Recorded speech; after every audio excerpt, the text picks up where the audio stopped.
From our Chicago studios, this is the Muslim News on Muslim Network TV. Assalamu alaikum, I'm Samana Siddiqui. Our top story tonight. In what observers are calling a hopeful move, Bangladesh's Students Against Discrimination movement has taken to using mosque loudspeakers to promote communal harmony amid the country's current unrest. In a special announcement broadcast from mosques across the nation, the group is urging citizens to stand united in protecting Hindu communities and their temples. The students' announcement emphasized the importance of safeguarding minority groups during Bangladesh's political volatility. Due to Indian support for former Prime Minister Sheikh Hasina, who has fled to India, there have been attacks on Indian institutions. This includes some Hindu temples, which the students are calling on all Bangladeshis to protect. The anti-discrimination student movement in Bangladesh has called for Nobel Laureate Muhammad Younis to be appointed chief advisor of the interim government. Key organizer Nahid Islam, supported by fellow coordinators, condemned the ongoing violence, which they attributed to ousted fascists and their allies. He described recent attacks and looting as attempts to disrupt their revolution.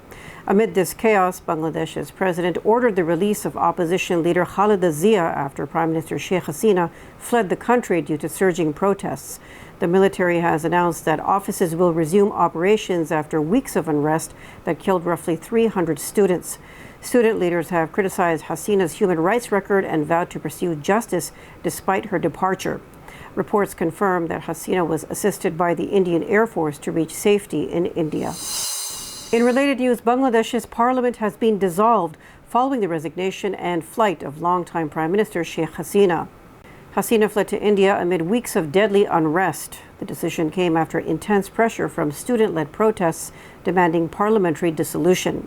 In a historic move, student leaders, politicians, civil society members, and the military met to decide the fate of the government. Protesters are advocating for Nobel Peace Prize laureate Muhammad Younis to advise the interim government. Amid the chaos, former Prime Minister Khaleda Zia has been released after years under house arrest.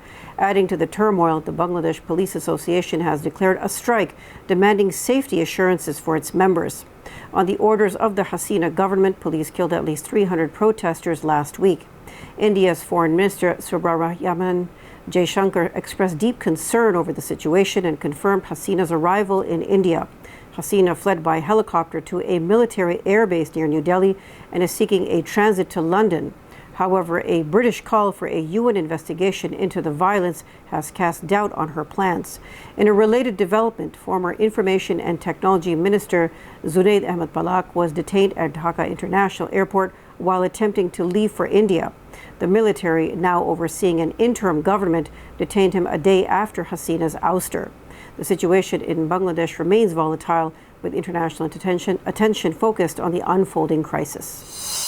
Vice President Kamala Harris has edged ahead of Republican presidential candidate Donald Trump in Nate Silver's latest election forecast. Harris now leads Trump by 1.4 percentage points, with support standing at 45.5% versus Trump's 44.1%. This is the first time Harris has surpassed Trump since the forecast began. Silver's model predicts a narrow 51% chance for Harris to win the Electoral College. However, Silver also warns the outcome could be extremely close, drawing parallels to the tight races of 2016 and 2020. Harris has energized Democratic supporters after the exit of President Joe Biden as the party's presidential candidate, raising $310 million last month, while Trump's campaign reported a robust $327 million cash reserve. Recent polls also show Harris closing gaps in national and swing state polls, indicating a fiercely competitive race ahead. Kamala Harris has chosen Minnesota Governor Tim Walz as her running mate. Harris, the presumptive Democratic nominee for the 2024 presidential election, has praised Walz for his commitment to working families. The Trump campaign has called Walz a dangerously liberal extremist. Analysts say Walz's progressive policies, such as providing free school lunches in Minnesota, contrast sharply with Republican initiatives like book bans in schools.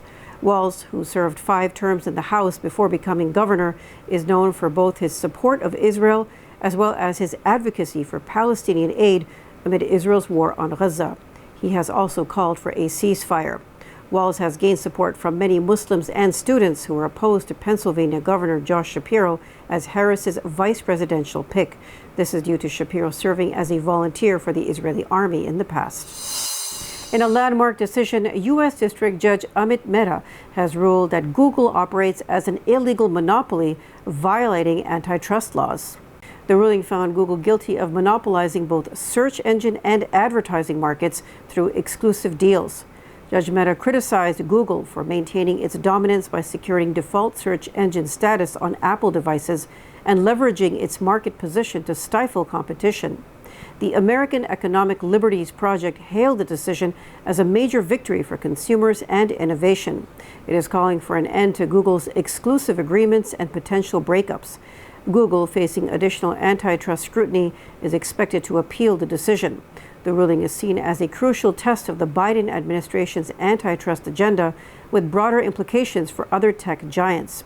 Lawmaker Pramila Jayapal hailed the ruling, saying unfair practices hurt consumers, competition, and small businesses. Several U.S. personnel injured in suspected attack on base in Iraq.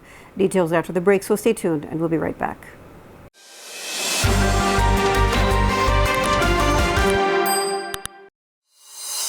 Welcome back.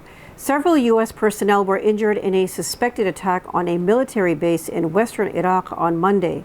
Anonymous American officials told the media the rocket attack took place at Ain al-Assad Air Base. The sources did not provide further information on the casualties. The Biden administration will allow migrants in Chiapas and Tabasco, Mexico, to apply online for U.S. entry appointments, easing pressure on Mexican authorities and reducing risks for asylum seekers.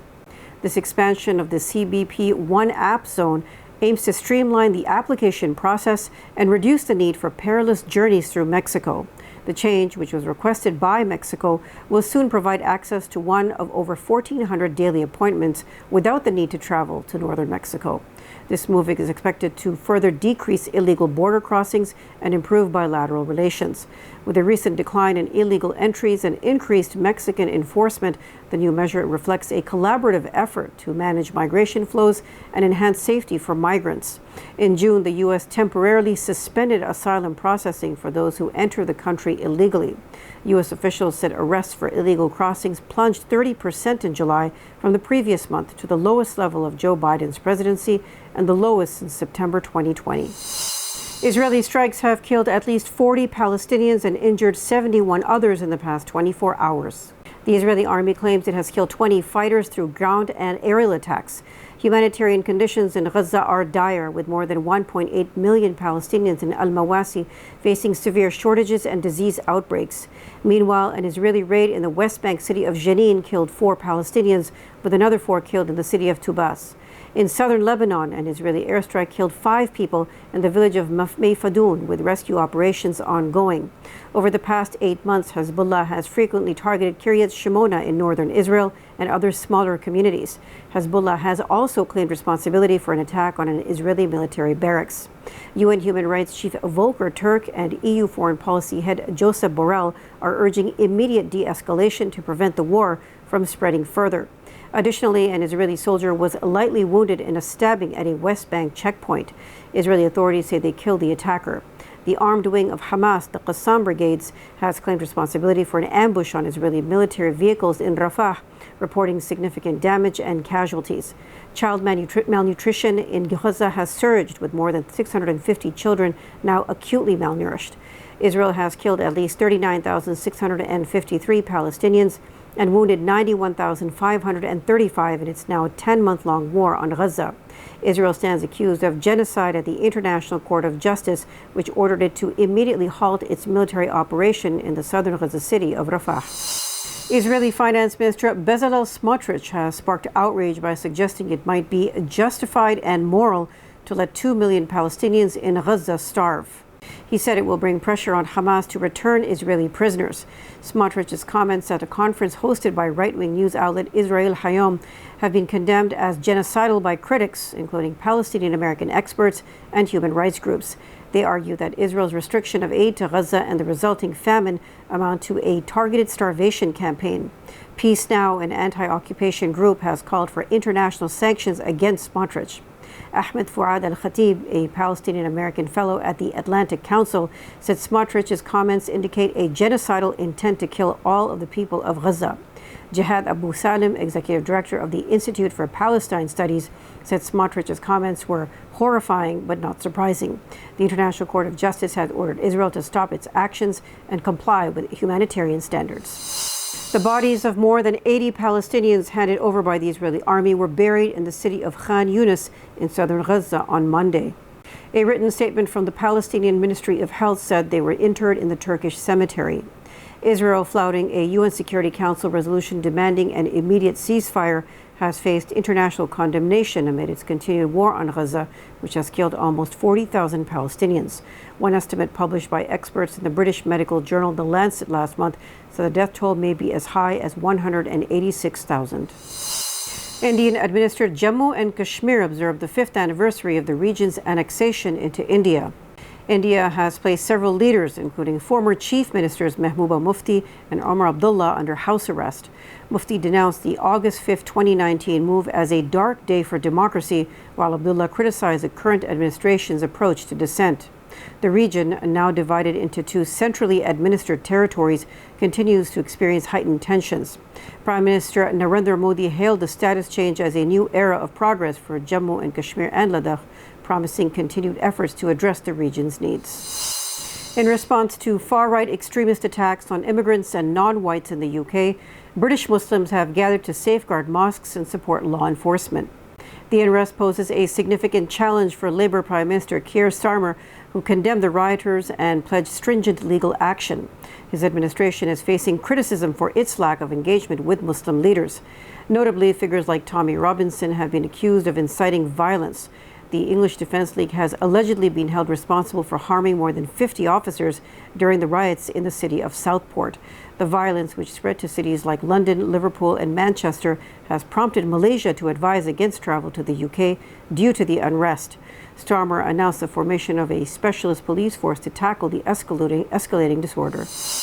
That's all from our Chicago studios tonight. Thank you for tuning in. You can subscribe to our YouTube channel and hit the bell icon for the latest updates. Your support is needed more than ever to continue our mission of providing informative, educational, and inspiring content to Muslims in North America and around the world. Donate now by visiting muslimnetwork.tv/donate. For more content, keep watching Muslim Network TV or visit muslimnetwork.tv. Salam and good night.